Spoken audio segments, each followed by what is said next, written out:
Sure will is checking for source.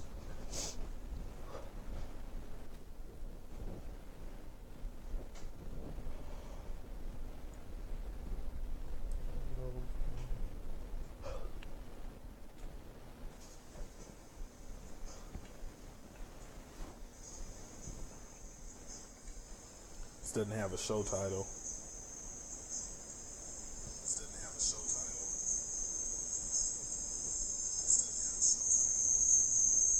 It's just hashtags. Okay.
I believe I said I am the revolution, so there's no real need to say my name again. Nevertheless, with me is Trezane of Prime News. You can see here Mondays and Thursdays on the Fifth Column Network, on our Facebook page, on our website, thefifthcolumnnetwork.com, and our YouTube page, which still doesn't have a vanity ID because, you know, we need... YouTube got a little bougie and...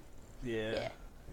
So, and you're watching us here right now on Periscope.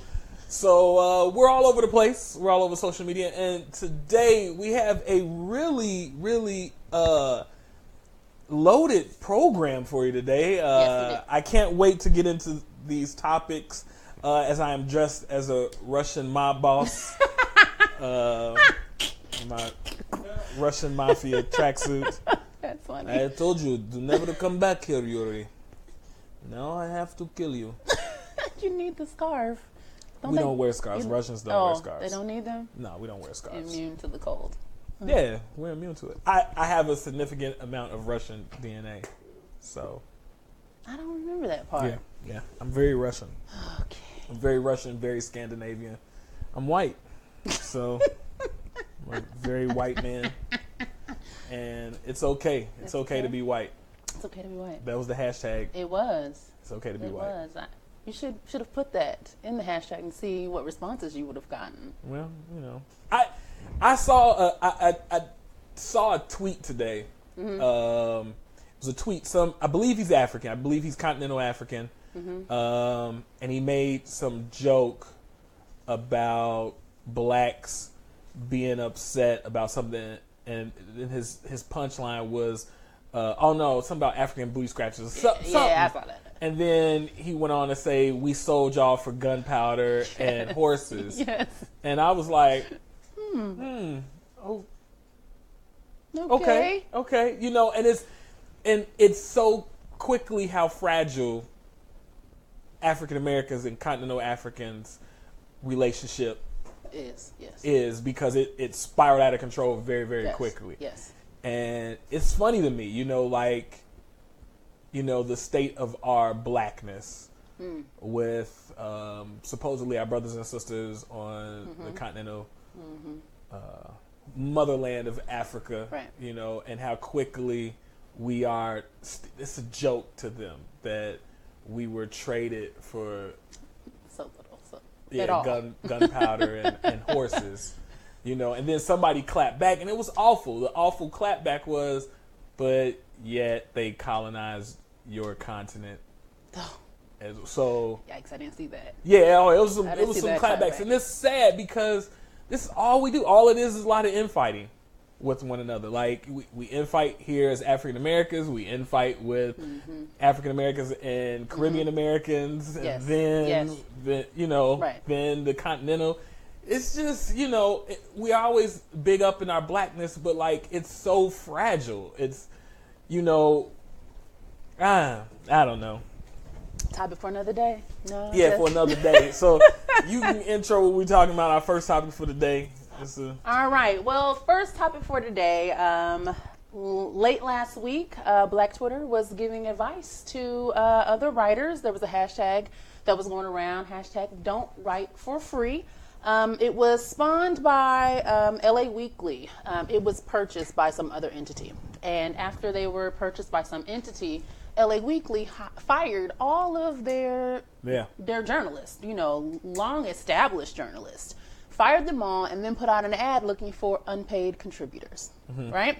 And so that sent journalists, black, white, male, female, kind of like, what? You know, and so Rebecca Theodore, who's known on Twitter as at FemFatale_NYC, started a thread. Okay. And the thread was, she actually quoted the Joker from The Dark Knight.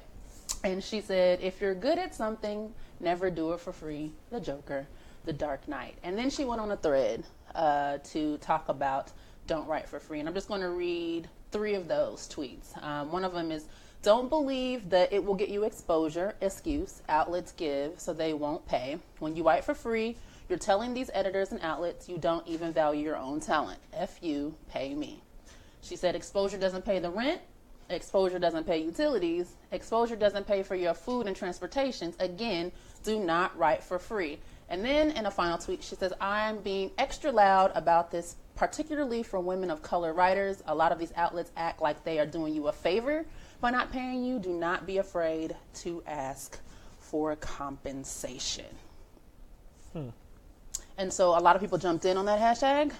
Don't write for free. So it was summed up in 3 Twitter moments. Okay. The first one was her with those string of tweets. The second one was another long-established journalist who talked about how to kind of negotiate your contracts if you're a writer. And then a third one was a woman of color who was black, who's also disabled, coming in on the Don't Write for Free. Do you have her name? I do not have the disabled writer's name. I do not have her name. Okay. But she was in part 3 of the Twitter moments. Okay, that sucks. You should have had her name. She's pretty important. I'm so sorry. She's very important. So I'm going to leave you out there. I'm going to leave the black woman out there. Because, you know, y'all don't care for black men anyway, so it doesn't matter. Okay. So, go ahead. I'm listening. So, you know, I think it kind of sparked some conversation here at FCN on the blanket proclamation, if you will, of do not write for free, and how problematic that statement can be because sometimes working for free might be a good thing. Sometimes working for free could bring a benefit, and that to put out there, do not work for free, not really sure if that's the best advice for those who might be out there trying to do something. And so we wanted to talk about that here on the show today, about working for free versus blank saying, nah, I'm not doing it, you need to pay me. Okay. Well, I thought you were going to come in hot and just make your statement. Well, no, I'm serious. I can do that. Well, just make your statement. Like, who shouldn't be working for free? Like, make the statement that you made. Get right to it. All right. So, in my opinion, I believe that there are times when you shouldn't work for free, and there are times that you should. No. That's not the statement. That's not my statement? No. That's not the one you made to me. Off camera. You made the very clear one of working for who for free. I don't believe in working outside of your community for free. I don't believe in working for, if we're going to talk about black female writers, which is where Miss Rebecca Theodore came from, I don't think you should work for white outlets for free. You should not be working for people who really aren't about building a community for you 1 second. For free. Emma of England said there are sites like Black Girl Nerds that can't afford people to pay. Damn it disappeared on Periscope. Yeah, but yes, that is why we're saying what Trezene is getting ready to say is continue, because I want you to continue. Real quick, I have a comment from Corian on Facebook. Value your worth. Your time is your greatest asset. You deserve compensation for all you do. Okay, so make your statement about who to work for, because that's very important. So I feel that when white people come asking for, black women or any woman of color to, really anybody of color to come work for free. For their perspective. For their whatever they're building, the answer should be no. We've worked for free for y'all already. Like, legit. Like, we did that already. Y'all still won't acknowledge that, and that's why we're here. But no, under no circumstances should anybody be working for free for these entities that have considerable amounts of capital to pay their writers.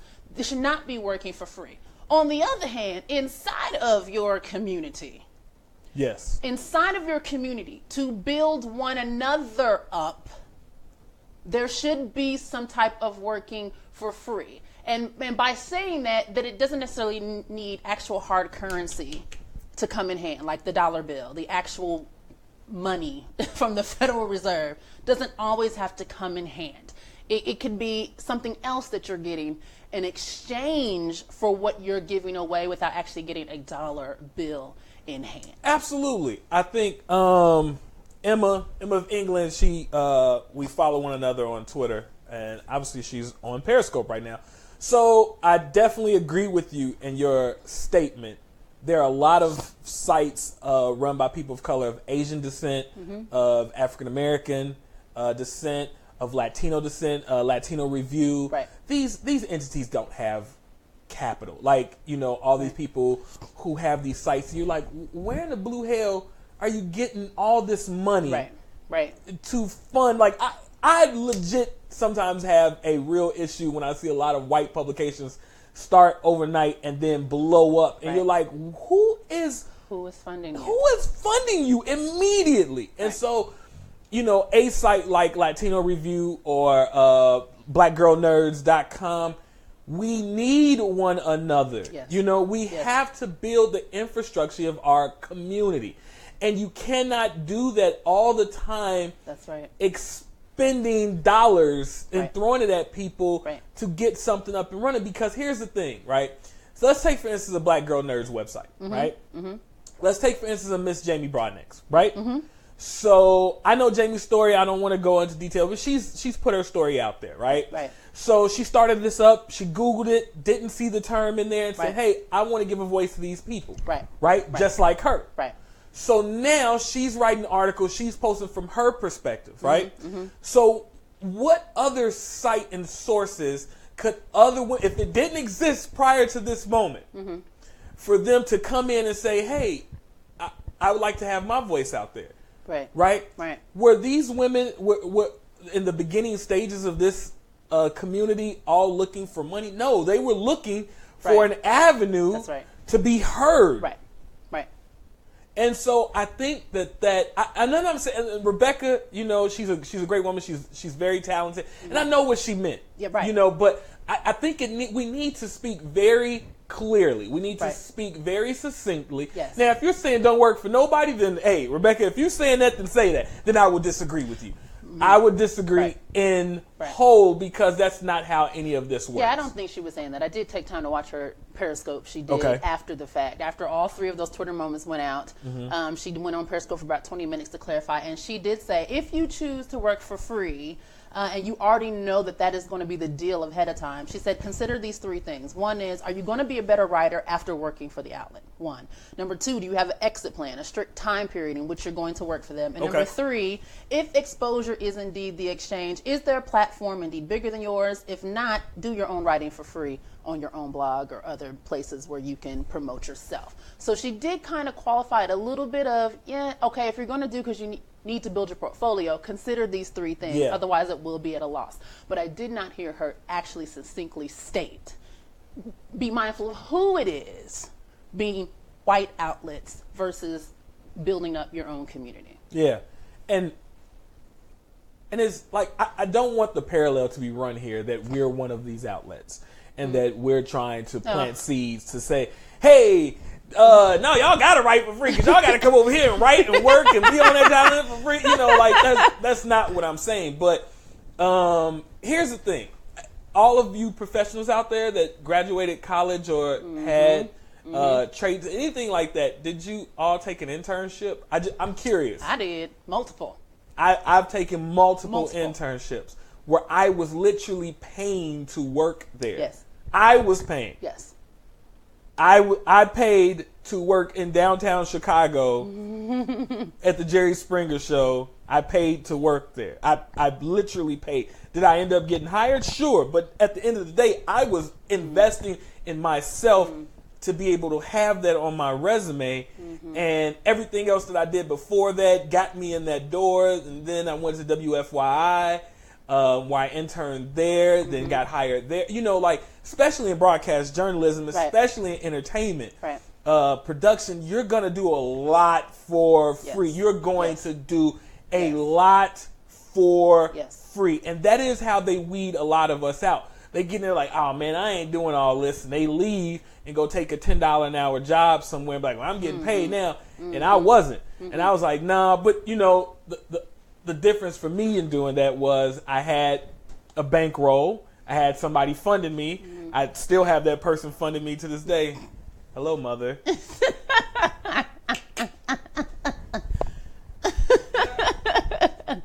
So, but yeah, internships are important to your success moving forward as a professional. Right. It's the whole idea of there is someone out there who has more knowledge and work and better work than you would have access to where you are currently in your career. And there needs to be some type of exchange between the two. One person who's giving you this opportunity and pouring into you in some way. And you know what? You might be working for free to get that. You can't pay to get some of those things. No. You just cannot. You can't. And you know, it's funny that you say that because I've literally used one internship to get another one to get hired in to someplace and being able to, I've literally got jobs because I worked for a producer. People are like, oh, you work for so-and-so? I'm like, yeah. Pick up the phone and they call and they get embarrassed and now they're offering me a position because they know what stock that this person produces their proteges. And so that's that. But here's something I want to talk about, right? Yeah. There's a buzz going around for a long, long time about knowing your worth. Yes. Right? Yes. So how do we figure out what our worth is? What is the currency in which we value ourselves and what is that exchange rate? And I don't think that we all really look at that. I legitimately do not think that we actually go, okay, what is my value on the open market, on the exchange rate? Like we as a people, as a person, are two different things, right? Okay. You are a commodities broker. Okay. Right? and you are the brand in which has the exchange, right? So whatever you're bidding on and selling, that's what you are over there. So you're having to do twofold, right? So you're having to sell that brand, right? But you also have to be a good broker to see what all else is out there and what moves they're making and seeing how much you can get on the exchange for that brand. Right. And so when you go, how can I rate what this brand is worth? So when that bell rings, what is it open to? And I think that we don't really truthfully evaluate what our actual currency is. And so I tell people all day long, I say, write down the absolute 3 things you bring to any table. So if we're talking about writing, what 3 things do you bring to the table as far as being a writer? What would you, like everybody is different, but what would you say to that? I would say that if I were looking for a writer, right? Yeah. And I'm looking for actual writing, technical writing skills. So can you actually write? Right. Sentence formulation, the ability to be more creative if it's creative writing. Like I'm looking at your actual writing ability. Okay. I think I would also be looking at a creative angle, like how creative can you be in putting together the story? How compelling is it? It's one thing to be able to write something technically. It's another thing to be compelling as a writer. Okay. I would look for that. So just if I can surmise really quickly, so you're saying creative, technical ability, and what about deadline meeting? Yeah, I was going to go to work ethic next. Okay. So more like how great of an employee / contractor can you be? Because those are skills that just go across the board. And if you're difficult to work with on work ethic and your employee skills, none of that other stuff really matters. So if you were to take a dollar amount from $1 bill, 5, 10, 20, 50, and 100, of those 3 attributes that you listed, what would you rate that to be? I would put the work ethic as being the most. So that'd be $100 value. Yeah, I'd give it $100 value, and then I would give I'd give compelling $50, and I would give actual ability to write $50. I would. That's what I would give. So you would say then that your worth on the open market is about $200 out of a possible $300. Yeah. Okay. Yeah. Okay. And that's what I do. And this is what I tell everyone that I'm around. This is the process in which that I detail, because you have to really understand what your value is. Yes. Yes, sir. You have something for us? Yeah, from Miss Jantina Anderson. Yeah. Your worth varies depending on the need. If you are a known expert in a certain area, your worth is greater. Yes. If you are seeking experience but have the knowledge of how to do something, your worth is less. Yes. It's important to understand how unique your skill set is. If there are several others that have the same skills, it diminishes your worth in the marketplace. Absolutely. Wonderfully stated, Jantina. Jantina, when is she coming back to this program? I don't know. We need to get her back stacked. Wait, but she's an expert and her value is pretty high on the open market. Coming back for free. Did she say that? She said that? No. No, that's funny. She said, I ain't coming back for free. I don't blame you, sister. Jantina will not return for free. Got it. That's funny. Okay, but yeah, I absolutely agree. Yep. You have to be. I think that there are so many people, and I hate to use this term, but I have to say it. I think a lot of people are very delusional about who they are and their actual and what they actually bring and what their value is. Yeah, and if you're that good, then you don't have to worry about doing nothing for free because everybody's knocking on your door. Yes. Until you can build up that type of cash in your personal portfolio and the open marketplace to all the other entities that know who to go looking for. You know, in a small city, my name was known everywhere. In a medium-sized city, it would I was between 3 people in a medium-sized city when they wanted to look for a producer to come in and create talent for them. It was between myself and in the black community. Okay. It was between myself and another guy. So I was in the top 2, in the top 3. Okay. And I always got work. You know, I got to a larger city, and then, you know, your name is now in there with a bunch of people. And J. Cole, you got something for us? Just Jantina says speaking of knocking on the door, she said, "I am waiting on my invite." Okay. So knock on her door. Yeah. The whole Anderson family. I like them.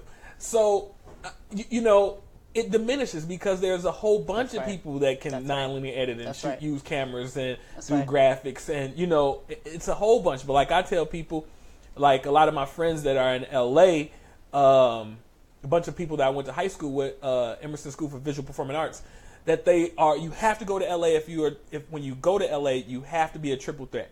You have to be able to act, you have to be able to dance, you have to be able to sing. If you want to be viable in that city and get work, you have to be able to do all three of those. Okay, right. And so I tell people all day long, what separates me in this industry is that I can get in front of the camera, I can edit the camera. I can edit what comes out. You know what I mean? I can do all. I can shoot. I can set up a camera by myself and get great shots and then run with it. So there are a lot of people who can't do all of that. You know, so you have to make yourself viable. And I think we have to value ourselves realistically. Right. And I think that's probably what LA Weekly is doing. They're like, we have all these people who want to write. Why are we paying? Nobody's reading anymore. We can get away with these. Let's use. I wouldn't be surprised if they did that because their value, where they're seeing value, is elsewhere. Yeah. You know what I mean? So for someone like Rebecca, who's like, let me go where I'm valued. Yeah. And so, you know, for those who need a portfolio and want to be published by someone like LA Weekly and they need that name. They need that they're byline. going to do it for free. They have to. They have to. They have to. Well, you know what we have to do here? We have to take a break. We don't actually have any bills to pay, so that's nothing that we say, right? Oh, we have bills to pay. We'll be right back. When we take a break to reset and get set for the next segment. So stay tuned. You're going to see a quick advertisement from ourselves. Stay right there. Stay right there and don't talk.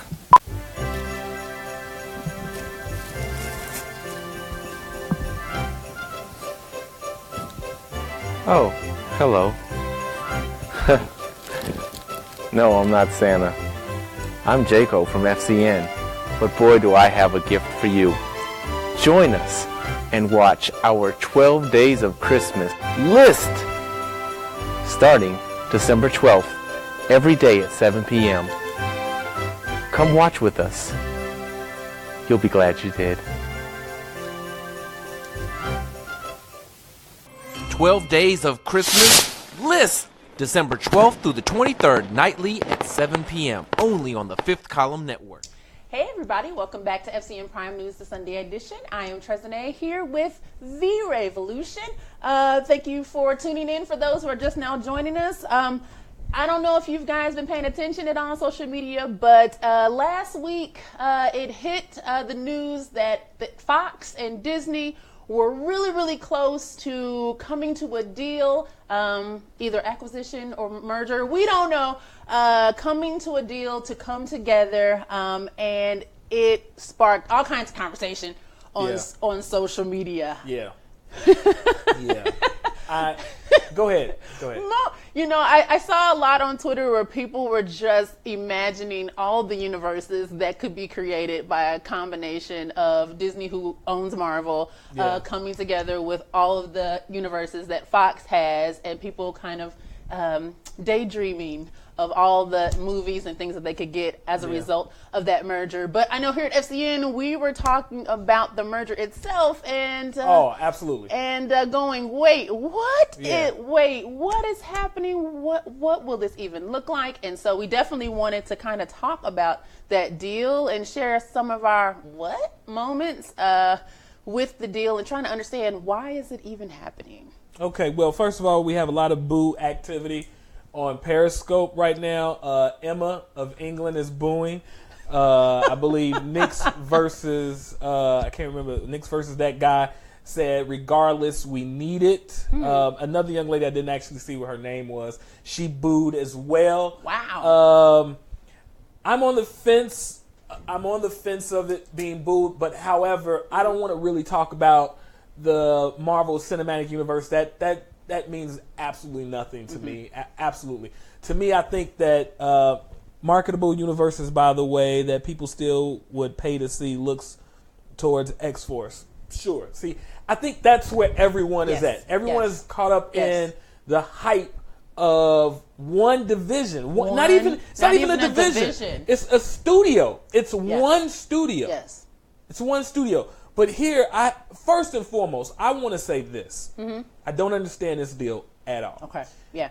Fox is not losing money. They're not losing any money. First and foremost, their television division makes more than Disney's ever could. Really? Yes. Their television division, their television entertainment makes money hand over fist than Disney's. Why are you giving that up? Yes. Why are you giving that up? Yes. I don't have the numbers in front of me, and I apologize to everyone out there watching. I do not have the numbers, but ESPN does have an advantage over FS1. It does. Okay. Okay? Okay. But nevertheless, you would sell parts of that. You would sell your regional sports to your competitor. Yeah, it doesn't make any sense. Doesn't make any sense. The other thing that really is problematic, but it makes the most sense to me, is the simple fact that they are selling their 30% share of Hulu. Yes. Fox, 20th Century Fox owns 30% Yes. of Hulu. I think that is probably the sweetest plum of that deal for Disney, because I'll get into that in a little bit. Disney would get Fox's A&E, Star, the regional sports networks, as I mentioned, the movie studios, stakes in Sky and Hulu. For those that don't know, Sky is British Okay. cable. Okay. And Hulu is a streaming service.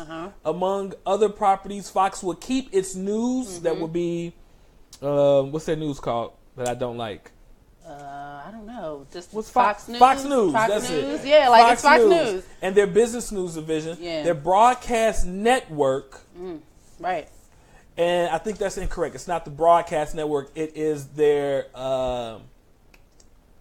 station groups. Their actual stations. All the stations that they own. Okay. All their holdings in the various stations. Okay. And then Fox Sports. Right.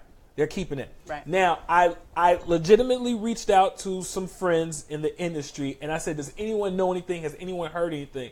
What I have heard is Fox is selling this off to make a push to acquire CNN. Whoa. Shut up. That is what I heard. It is. God, no. It is. It's just what I've heard. Please do not take this for, fact. Take it with a grain of salt. Holy I've moly. talked to two people in the industry, and they told me that there has been talks that they are looking to acquire CNN. And Reggie Mathis said the same thing. He agrees that that's what they're doing. that they're making a push. And in doing so, they're trying to acquire Turner, which is a division of Warner. It's going to get real sticky here. But they come with Turner Sports, Right. which has a huge stake in the NCAA tournament. Right. Goodness gracious. Which has Turner Sports, which has Inside the NBA, Right. Emmy-nominated, Emmy-winning program, a considerable baseball contract, MLB contract. And I believe that they are saying to everyone out there that sports, live action sports, is always going to be Okay. more viable than producing a $300 million film. The price of films are only going to go up and up and up. The price of salaries to do scripted going programs are going to go up and up and up. And so I think that they're looking at the future, because if you're looking at what a sports franchise costs versus one picture, how much is the next Avatar going to cost? So much more. The money. Justice League literally finished out at about $300 million to produce that film, and it did not make its money back. Did not. There is no NFL team That's going to cost. financially strapped.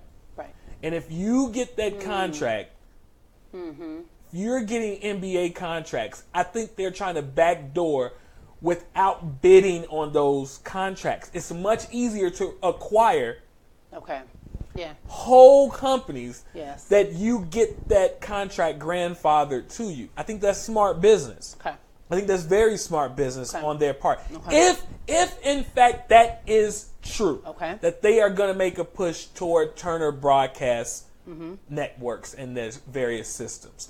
That's the only thing that I can see here, because if we remove that, if we take that off the table, then what in the hell are they doing? I don't know. Why would Fox do that? I don't know, particularly since the enterprise value of what they're giving Disney is $60 billion. So you're like, what? Like, that number seems incredibly low. Absolutely. Marvel sold to Disney for $4 billion. Star Wars sold to Disney for $4 billion. So you're talking about characters. Right. You're talking about characters. There was nothing tangible. There was nothing tangible in that deal. It's nothing tangible outside of Marvel Publishing. They actually, own the comic books and the company and stuff like that. That's pretty tangible. Right. But for the most part, it's still intellectual properties.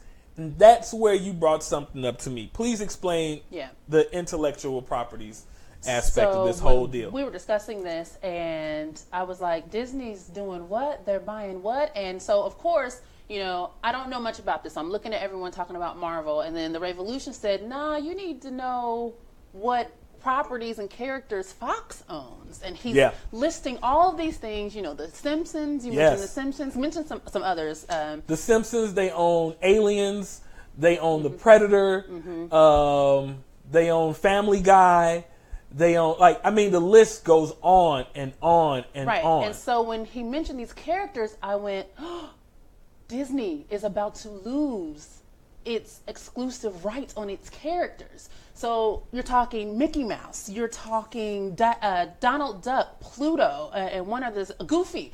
So for those who don't know, Mickey Mouse was created in 1928 or something. And so its copyright ended in 1984. It should have. And so Disney kept going to Congress going, hey, we need to give you this money. We need some type of extension on copyright, And so they've done that twice. They have gotten Congress to extend copyright for everyone in our nation on its behalf, so it doesn't lose its intellectual property in its major characters. For those who don't know how much Mickey Mouse makes for Disney, let's see. First of all, I should say this. His worldwide brand awareness is 97%, which is higher than Santa Claus. And Forbes has dubbed him as the richest fictional billionaire, with his estimated worth to Disney at $5.8 billion a year. So you have to remember, it's one thing to put Mickey in a movie or a cartoon. It's another thing to sell his dolls and to sell merchandise. Those are all licensing rights that come out of intellectual property. So if they lose the right to exclusively sell their merchandise at the high premium, which they do, then everyone else can sell it. And so now, why would I buy this $50 Mickey Mouse toy when I can get it for FCN and our China distributors? Alibaba's selling it for $2. At first I thought that was racist, but then I was like, oh no, Alibaba's a real place. I was like, oh no. I was like, ooh, did she just say that? Because Alibaba over there is, I'm like, oh, you can't say that. I was about to be like, I quit. That's so funny. I quit. She just called this man Alibaba. She over here is just slurring. Ooh, but Alibaba's an actual marketplace. It's a real place. It's a for real place. So you got Mickey Mouse being lost in 2023, Pluto 2 years later, Goofy 2 years later after that, and then Donald Duck. So you're talking about billions of dollars that they're losing in terms of licensing revenue. And so you're about to lose that. You need new characters to exploit and licensing and merchandising agreements. So when I'm like, oh man, if you get all of these loved characters, you have new properties to put a premium dollar on that no one else can sell, and to exploit them. So to me, that coupled with the possibility, that's a fact. That is a fact. There is no way out of that or around that. That seems like to be the actual move because they have Star Wars, they will have Marvel, then they will have Fox. And listen, that would be insane. To imagine a world where Disney has The Simpsons, that you go to the theme park and there are The Simpsons. Crazy. The Simpsons. That's World where Disney owns everything. Yeah. pretty much. And The Simpsons predicted this. Did they really? They predicted this. They literally, there's a image out there. I can't remember which episode it was. Me being a Simpson file, I should be ashamed of myself. But they showed 20th Century Fox, a division of Disney. Wow. Yeah. Wow. Yeah. But here is something that I want to say real quick. Still not on WB's level though. Who's not on? Wait a minute. You got to explain that. What? Who's not on WB's level? Excuse me. That was a comment from Keith Jefferson on Twitter. He's on Periscope and he made some what I'm gonna just knee jerk hot take say some booty butt backwards ass statement that somebody ain't on Warner Brothers level. Fool, what is you talking about? So here's the funny thing though. I don't have the note, but Paramount went out to, I want to say Sony. Please, I'm sorry that I'm not prepared to tell you this fact, but Paramount went out to Sony a little while ago, and said, "Hey, do you guys want to manage our properties, our entertainment properties?" And I legitimately believe that was the start of Disney was like, "Wait, what? Y'all gonna Paramount? Y'all trying to talk to folks and do we can do this because antitrust, right? Because of antitrust laws." Right. And that are slightly antiquated because there were only so many studios and so many networks on the air at the time. And now we have several networks on, including cable, but most of them still fall under the umbrella of parent companies like Universal, which owns NBC. Okay, right. Which is owned by Comcast. Right. And so all of these people are being gobbled up by these monolithic entities such as Comcast, Time Warner, and the Fifth Column Network. We are in negotiations right now to buy BET. Yes. TV One News and get Roland Martin's contract. Yes. We're in negotiations right now. Very Roland, much so. Stop playing. But so they're talking about doing that, right? That was a conversation, and then people out there, all the nerds who are out there and they watch these films, and they were like, "Oh, this is gonna be awesome! What this happens and that happens." There was one thing that was very curious to me. It was always the X-Men property conversation, right? And how Marvel wasn't playing nice with Fox. Fox wasn't playing nice with them. Marvel literally killed off the X-Men and the Fantastic Four. They canceled their series to push a bunch of crappy characters that nobody cared about. This redhead chick named Medusa that strangles people with her hair, and a dude that can't talk but he's the most powerful guy. It's crappy. I don't care. Y'all can come for me if y'all want to. The Inhumans are trash. So y'all can take y'all ass in the Tarjan Mist if y'all want to. But however, they did a couple things that they partnered with them on some of their television properties. Okay. Starting with J-Co, what's the one Legion on FX? Legion. And then now The Gifted. And then they did something very curious. They allowed them to use an image of the helicarrier from the Marvel Universe, which obviously S.H.I.E.L.D. uses in the last Deadpool film. And they actually said, "Oh, that's a helicarrier." And I was like, huh. Then, I know this is reaching. You all may think it's reaching. I know Reggie is watching. He might think this is reaching, but I don't think so. I thought it was very interesting that Donald Glover seamlessly went from Fox with his hit show Atlanta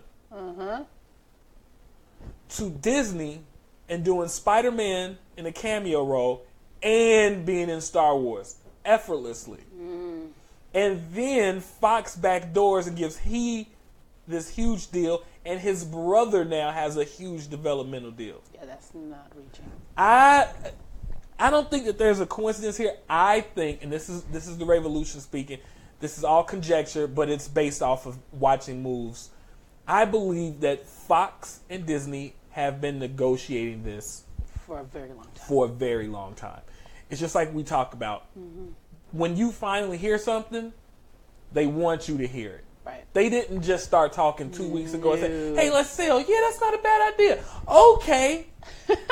Yeah. This isn't middle school. No. Check the box if you like me. Reggie said not reaching at all. Thank you. Thank you, Reggie. You just have to pay attention to these moves.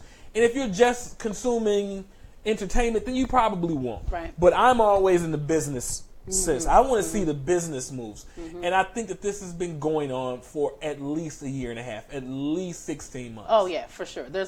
Just from a legal perspective, there's way too many things to work out and iron out in a deal like this for them just to have started talking about it. That guy versus Knicks, nothing happens on accident. Leaks aren't real either. They are most certainly not, sir. They are not. You got anything else to add? No. I think you've made some sense of this deal in terms of Fox and CNN. That's a whole nother conversation of of Fox and CNN coming together. But I think with that, I think that adds some much needed context to that deal. Should we take a quick break? Let's take a quick break, guys. Stay tuned. We're gonna come back to Roy Moore. Lord. And talking about slavery was the last time America was great. He said it.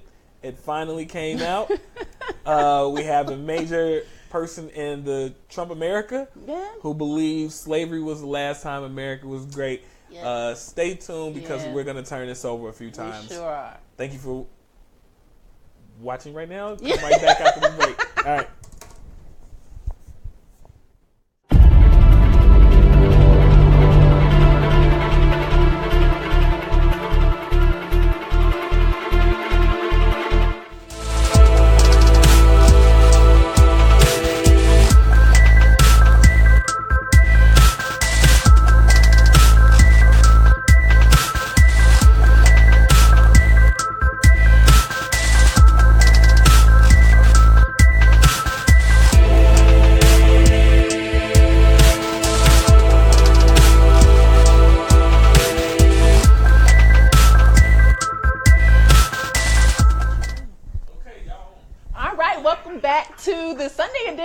Of FCN Prime News. Why is our technical director laughing right now? Why is he making fun of us? I don't know. It's so awkward to do that. Anyway, thank you for staying tuned in. For anyone who's just now joined us, thank you for joining. We're here with Jayco for our final two stories. I'm so glad that you're on again. This is the second week in a row? Yes. Yay! Yes. Second week. I mean, somebody up there likes me. Up in the upper echelon of the FCN offices, the ivory tower that is FCN Network. Fifth Column Network is what I just said. Yeah. Go ahead. You just keep going. The upper room. I was going to No, see, that's you and your religious jokes. I'll stick with movie jokes. That's all I got books. is black church jokes. That's all I got.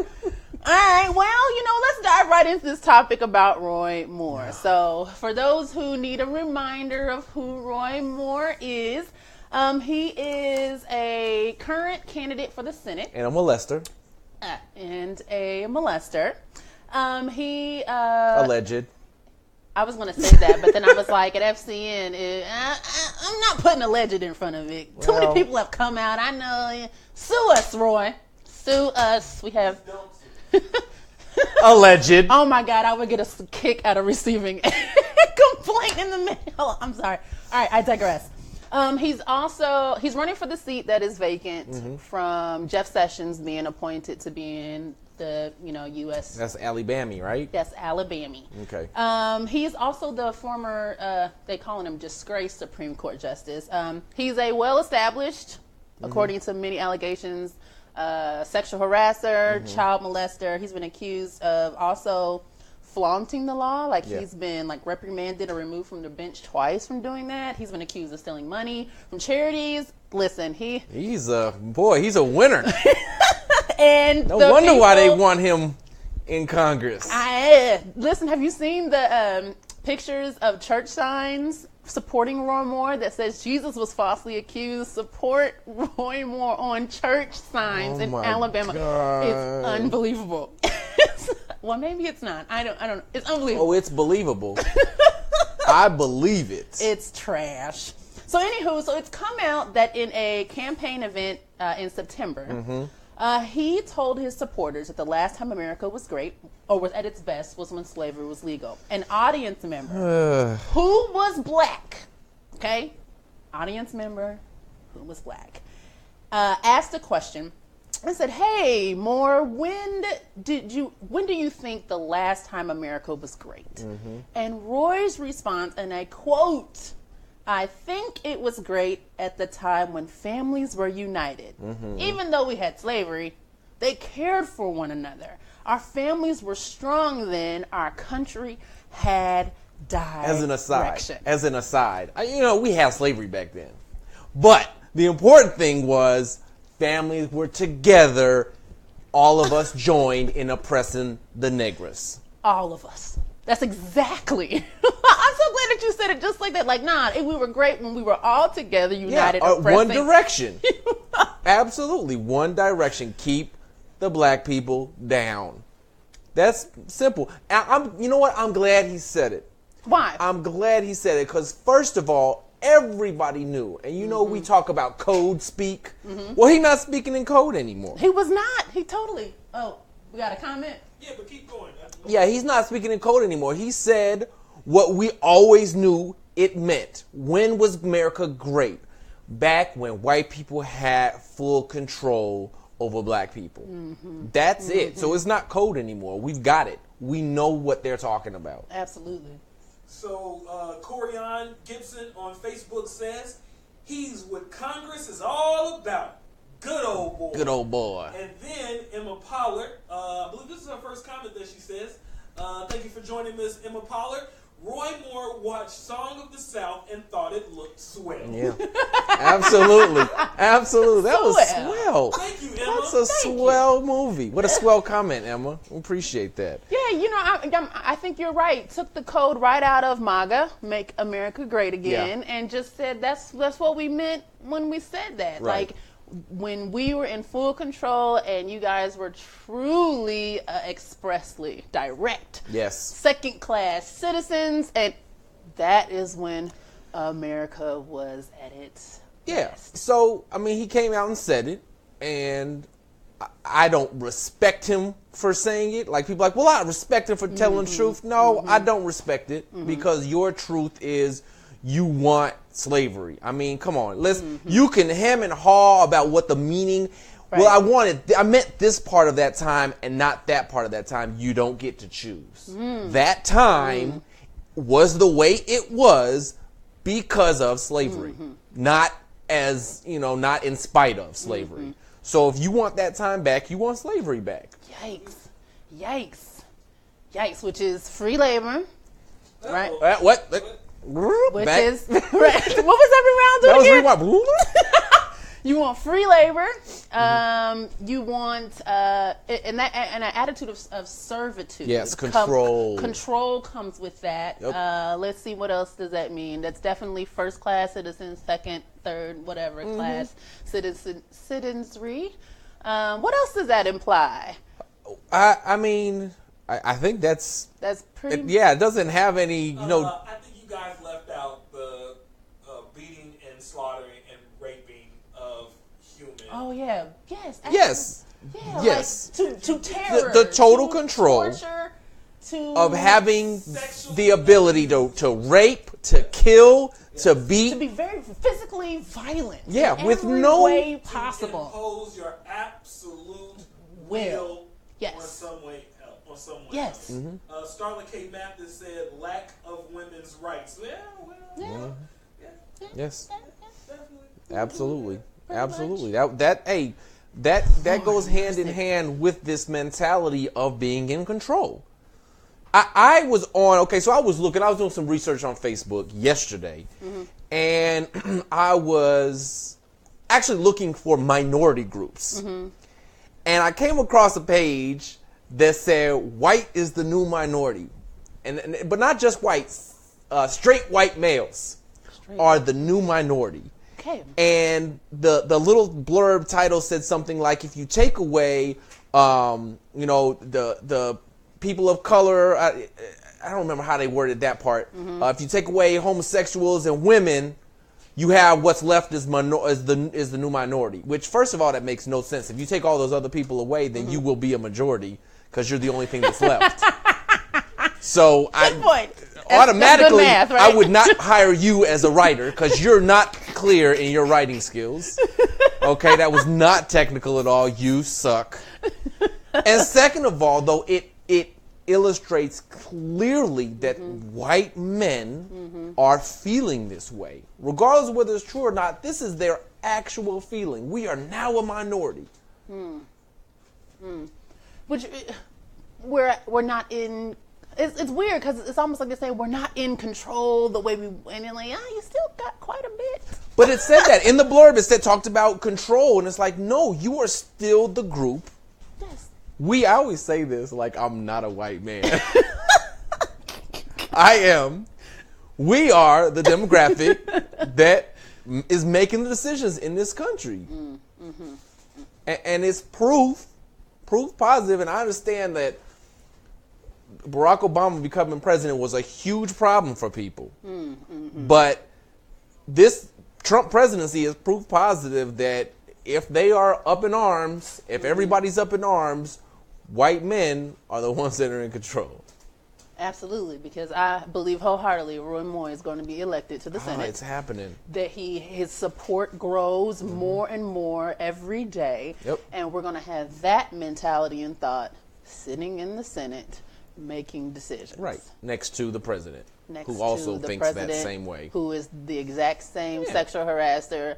He's a sexual predator. All those things, he falls right in line with all of those. Yeah. We have a comment. You had a couple. Corian on Facebook says, Josh, you are not a white man. I am, though, but, you know. You're more Hebrew, though, than your last name is Corian. I am pretty Hebe. You're from a beige Hebe? people. A beige. You're from a beige group. Yes.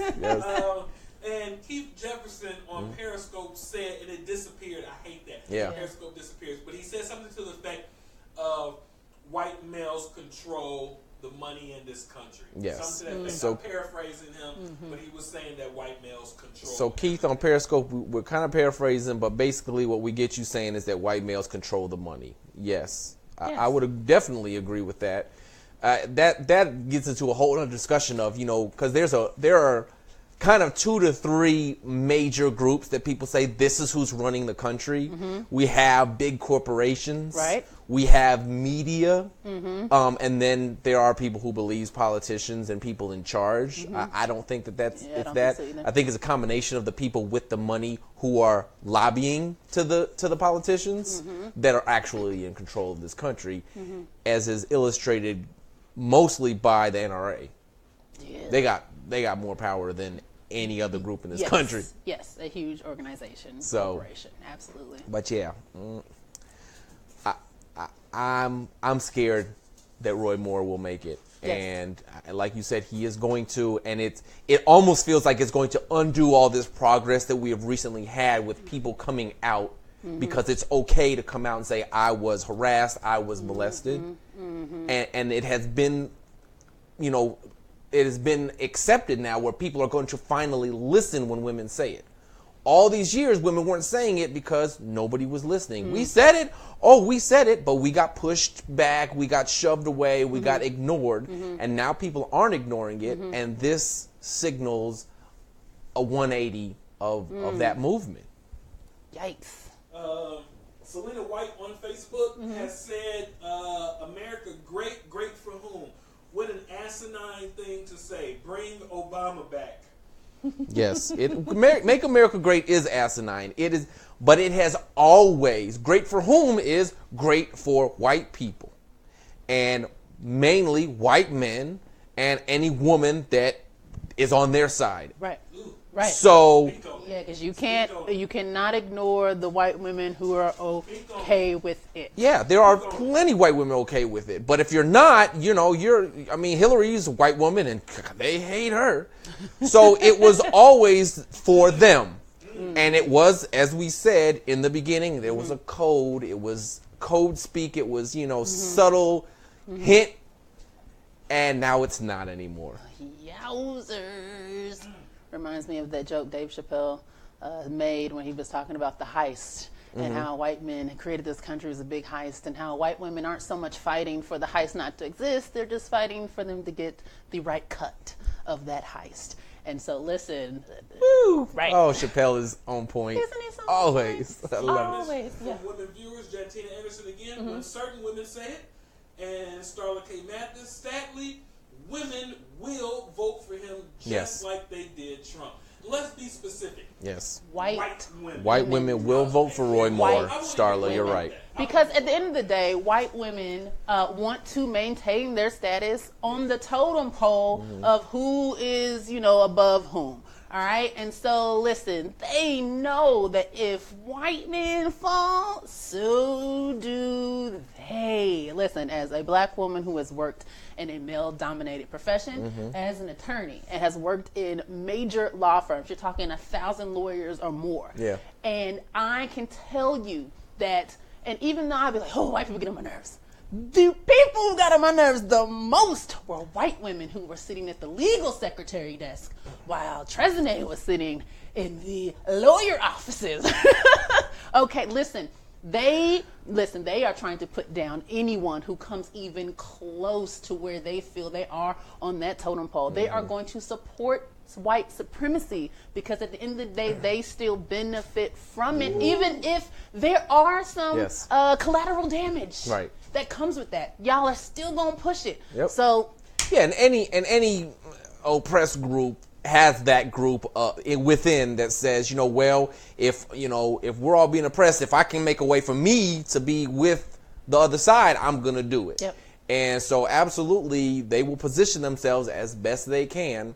And the sad thing is that, to that point, white women who have daughters will vote for Roy Moore. And I don't know how at the end of the day, how you would reconcile that. But that's going to happen. some real good rationalization and compartmentalization. Yes, man, rationalize it. And I don't know how you rationalize it, but you do. You want to keep your status. You want to keep at your rung, and you will rationalize it. You just will. So on Periscope, Pete Jefferson says, let's hire former President Obama to blow Trump's mouth out. Prez on prez ain't no crime, LOL. Prez on prez violence. President till they get punched in the mouth. Yeah. That's funny. That's so funny. That's brilliant. Oh, yeah, snap. man. I think there is a large amount of people in this country that will pay to see Obama just knock Trump in the square in that jaw. Just I'd rather see Eric Holder, actually. Eric Holder, I think Oh, yeah? he'd bring a better punch and a little more No, nasty.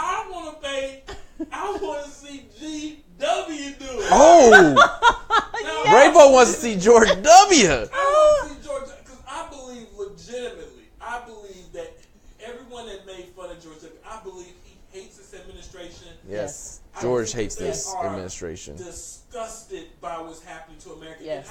And I hope that when we rewrite history, and I said this to a lot of people, George W. is going to be remembered favorably. Yes. I had no idea Yes.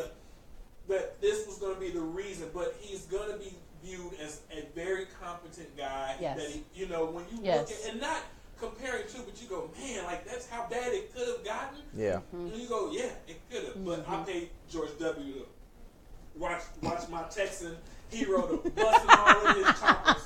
That's all right. Well, I guess now I have to pick my person. You got your guy. Yeah. And Rayvo has his guy. I actually would pay to see Hillary Clinton, after about a month of training, jaw-jack the shit out of Trump. I would pay for that. Good that would be good. money. That would be good. That would be good That would to be watch. entertaining. Yeah, because there will be. I think there's more animosity behind that punch than anybody else. So that's a good tip. And on that note, do you want to take a break or can we roll right into? I'm ready to roll. You ready to roll? Okay, it's ready to roll. All right, Jacob. Let's do this. All right. So Lums Vargalo. On Prime News Sports, J. Cole did a couple of stories about LeVar Ball, and just doing updates on him and his sons in sports. And we've been talking about LeVar quite a bit here at FCN, and what we think about him. Think about him as a father. What we think about his work with his sons, and kind of talking about how people in the press have been criticizing LeVar. And I'll just go out there and say it. I'm a big fan of LeVar. I'm a fan of his audacity. I'm a fan of him. The audacity. Listen, he's got plenty. I'm a fan of his walk. It's so ridiculous when he's excited. He comes on and he's like, oh yeah, He's got a strut. I'm a fan of his trash talking on the mic. Listen, when he came on WWE, yes, and came in, he was having the time of his life. I am a fan of LeVar Ball because I don't think I've ever seen anything like that. And he's unapologetic with himself, with how he has conducted himself with his sons and getting his sons prepared in basketball and getting one to the league. Like, listen, I am a huge fan. And if anybody saw the SNL portrayal of LeVar Ball by Keenan, listen, it was so on point. Yes. I'm a fan of him. And so we wanted to kind of talk about that here today because I believe on an episode of Prime Sports, you were like, LeVar, what are you doing? Yes. Listen, all right, so I'm going to start by saying that I am on the side of what he is doing and what he is trying to do. Okay. What I perceive LeVar Ball is shooting for, what he's aiming for in his life and his sons' lives. I am all for it. I'm a fan. What I was not a fan of was him taking his sons out of school. That was, I felt, kind of a panic, not being patient move because I felt like he came into all of this with a plan. Okay. And I felt like he, because of what happened in China with his son, getting caught and having to come back, have maybe not Trump talk to the Chinese You never leaders. believe that guy's tweets. However, he came home. He was suspended indefinitely, and LeVar didn't like that. So I would take exception or I guess I would disagree with the way he handled that. That being said, I still feel like he has a plan, and plans can always be adjusted and still keep the same goal in mind, right? I feel like his main goal is building Big Baller Brand, right? Like this is he possibly a narcissist, egomaniac? Sure, absolutely. Is he building something that, if successful, it will feed him and his sons and his sons' sons? Absolutely. And I cannot argue with that. Can I tell you what I do argue with? What? That logo for Big Baller Brand, it is so ugly. I'm sorry. I be like, come on, man. You can't get somebody to draw something better. Well, here's the thing. I don't know if you knew this, but apparently there's a company. It's a small, I want to say a yoga company in Canada that claims he stole the logo from them. And if you look at it, it's very similar. So maybe they didn't even design that logo. I don't know. That being said, I like it. So ugly. Is it? It's like, it's big, the B. Oh my God. It's so not creative. Like but you know what? If you stole it, then it might explain it. You got people in your network. Get a better logo. Well, the Reggie Mathis has said LeVar doesn't have a plan. Just a vision. Just a vision. Oh boy! I can see that. Sometimes visions are strong enough that they shape your plan. If you have a vision that is clear enough in your mind, then you following that vision is like following a plan. I absolutely see what Reggie is saying, and I have to say that sounds viable. But I feel like I feel like he had a plan, and he said, "This is how I want it to go." First, this will happen with Lonzo in LA, and then this will happen with which one is that was in UCLA, because that's Jello, and then LaMelo is the youngest. So Jello was gonna do well at UCLA, and then Jello, Mellow, Yellow. Yes. The youngest would go to a college, and they would all three end up in the NBA. Now he's saying he just wants his youngest two to play together, and so they're signing with an agent and maybe going overseas. Yeah, that's. I don't know. Yeah, I don't know as much as you may, or the Reggie Mathis may. I don't know if that alone is enough to say that he doesn't have a plan. But the turnaround time between that happening and his taking his sons out of school, what was that? A day or 2 or 3? How many? Which part? So, I remember when you reported on Prime News, that it felt like, at least, that the turnaround time wasn't that long. Okay, so he took his son out of UCLA, and then less than a week later took his youngest son out of high school and signed them with an agent, and that was less than a week. And that seems like, to reference back to Ravo's comment, everybody has a plan until they got punched in the mouth. His son going to jail in China might have been that mouth punch. Yeah. You can recover from it. Yeah. You know what I mean? Yeah. And even if you do lose that particular fight, you can come back and fight again. So I feel like he is still in a position where he can build this brand, where his sons can play ball. And kind of moving subjects a little bit. Yeah. Because people criticize him, and I think you talked about this, as like his father, the way he is as a father, right? Yeah. Yeah, people talk about him exploiting his sons, right, and, not really being in a loving capacity. I don't think he does. I don't think he exploits his sons, because if you notice, he tries to take all the heat. Now, he put a lot of pressure on Lonzo coming in as a rookie, saying he was better than Steph Curry. Yes, he did. I was like, yeah, but that's what put him on the map. That comment. Putting his son on the map. No, that's what put LeVar on the map. Okay. LeVar. His comment about his son being better than Steph Curry is how his mentions in social media started ramping up, and from there, it was born. Right. This whole movement was born, and he released Big Baller Brand, and his son got drafted into the NBA, and that.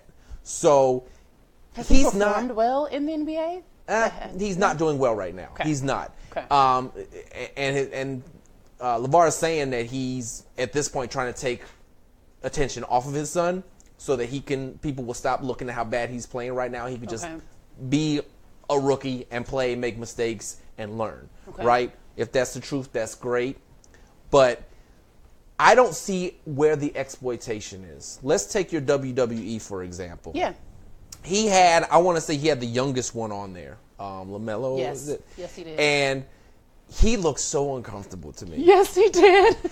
You can take that look and be like, look at this guy exploiting his son. Let me tell you something. If my father put me in a WWE ring at 16 years old, and my father was over there talking junk, I would have been sitting there like, God, why am I here? But at this moment in time, as a 40-year-old, I would still be talking about that experience. Yes. I would have it on my phone. Guess what, guys? Look, I was on with my dad in the ring at WWE. Yes. I would still be talking about. So how is that exploitation? That's an experience of a lifetime. Yes, for that young man. Yes, it was. Yes, it was. How is that exploiting him? I don't think. Where is he exploiting his sons? He has leveraged a situation better than a lot of people have been able to. And saying that, it's their father. It's not some third-party stranger. Exactly. Making money off of these kids and hiding what. It's their father. Yes. How many talents out there have been supported, encouraged, and know the right word, but really been held accountable by their parent, who are great successes today. There's many. Have a comment, Rayvo? Yes. Reggie Mathis says he took Melo out of high school in early October. He's giving you a timeline of when he actually took him out, so I don't think that was... Okay, sorry. So he didn't... The recent happening was he signed with an agent, not taking him out of high school. My bad. Thank you for the correction, Rich. And then Anthony Williams has said, how is he exploiting his sons? He's building generational wealth, and media is excelling it. No publicity is bad. You're not hired as a writer. Yes, no publicity is bad. People are just mad they can't demonize him. NCAA has been making money off of people's kids for years. Thank you. Listen, yes. Thank you for that Not get me on that topic of NCAA and its exploitation. Let's be very clear here. It starts in high school. Yes. It does. LeBron AAU. James is an AAU.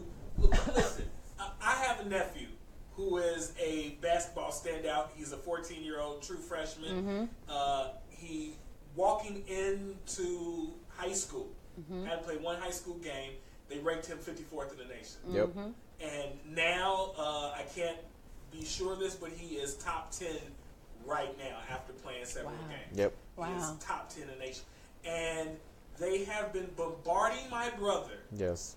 He can't go into a gym without different schools approaching my brother, trying to get my nephew to come to play for them. Yes. That is exploitation. Thank you. Yes. So, yes, it starts and sometimes earlier than high school. So LeBron's son isn't even in middle school Right. yet. LeBron's son, exactly, is not in middle school yet. And they're talking about college offers. Jesus. People already want him. They just want to have the ability to say he's coming here. Yes, because they make money off of that name, that likeness, that personality. They make money off of it. Joe Jackson, Richard Williams, Earl Woods, LeVar Ball, all black dads called overbearing. Yes. Listen. Yes. Listen. And so what happens? What happens with stage moms that make these daughters into pageant queens and actresses and singers? Like, that's not fair. Kids don't know if there's an adult who sees you with potential and they want to make sure that you maximize it. Let me tell you something right now. I wish I had an overbearing father or a stage mom mother. I wouldn't be stuck in here with you two jerks.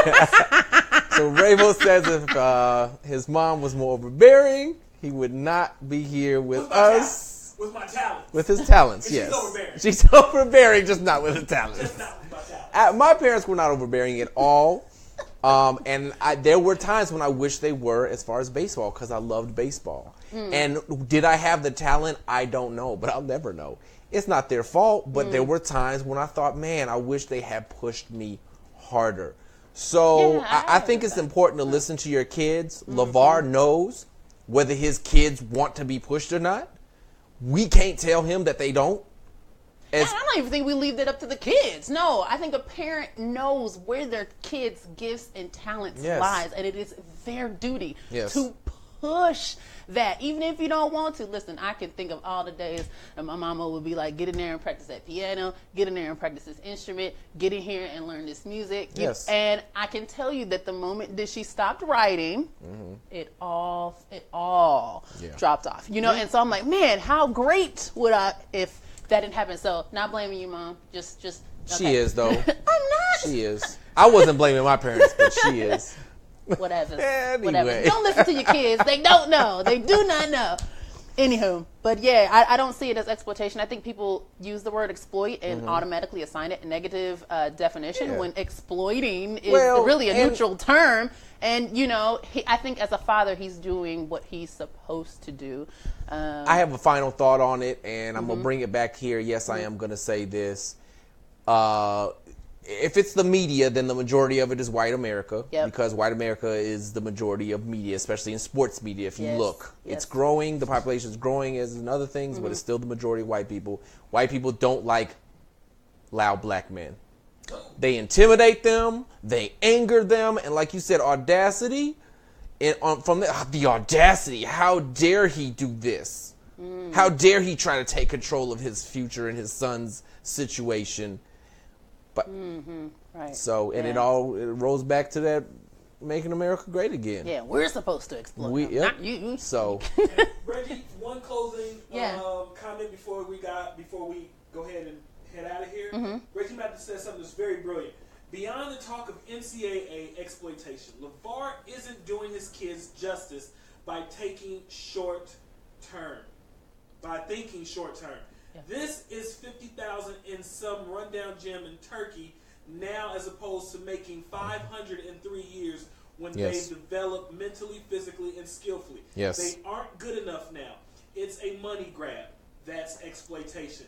We got to stop the black father rhetoric. Oh. Wow. Okay. We should have had Reggie on today. Reggie would have been. He has an open door, so he knows where it is. Right. I would still disagree. I do not feel that that's exploitation. I don't feel that this is a money grab. I don't feel like he's trying to get the money out of, I feel like he is saying this is another way that I'm going to get my kids basketball time and experience without going through the exploitation of the NCAA. I'm going to have control. I am going to control my son's fates. I can see that too. So I can see that too. I lean more towards that and the panic, that there might have been an action of panic, but I think he'll take a little time. He'll formulate another plan, and we shall see. Yes. Because we'll be watching. We will be watching you, Mr. Speaking LeVar. of watching. Yes, you guys know what's coming up this week. FCN's 12 Days of Christmas List. We're super excited that it begins on Tuesday, December the 12th at 7 p.m. We are going to be bringing you guys the best of Christmas. We've got 6 lists, 6 reveals. It's going to be happening all the way to the 22nd or 23rd? Saturday the 23rd. Okay, Saturday the 23rd. Listen, it's going to be amazing as we have hosts who are we're going to talk about things that we think should be on lists. What's our first list? First list is best TV Christmas episodes. Oh, yes. That's going to be good. We're going to have lots of guests. We're going to be arguing, debating. There's going to be hot takes. There's going to be all kinds of stuff. You guys are not going to want to miss it. So make sure you set your calendars, your Apple Watches, whatever little trinkets you guys have. Siri, remind me about the 12 Days of Christmas list. Or should I be saying Alexa? I don't know. That's the I new thought thing now. Alexa. Yeah. Alexa. Missed that opportunity. Anyway, so make sure you guys like the Facebook page and set your notifications to know when we go live so that you guys can join in on the discussion, because it's not just what we think. We want to know what y'all think should be on these lists, so you definitely want to tune in live for that. Yes, and then tomorrow is our last episode of Prime News. For a while, we will be on hiatus because of the 12 Days of Christmas list. So make sure you catch tomorrow's Prime News. Please do. All right, with that, we are going to wrap it up. Thank you guys for watching today. I'm Trezene. Jaco. And we were joined earlier by The Revolution. We will see you guys next time.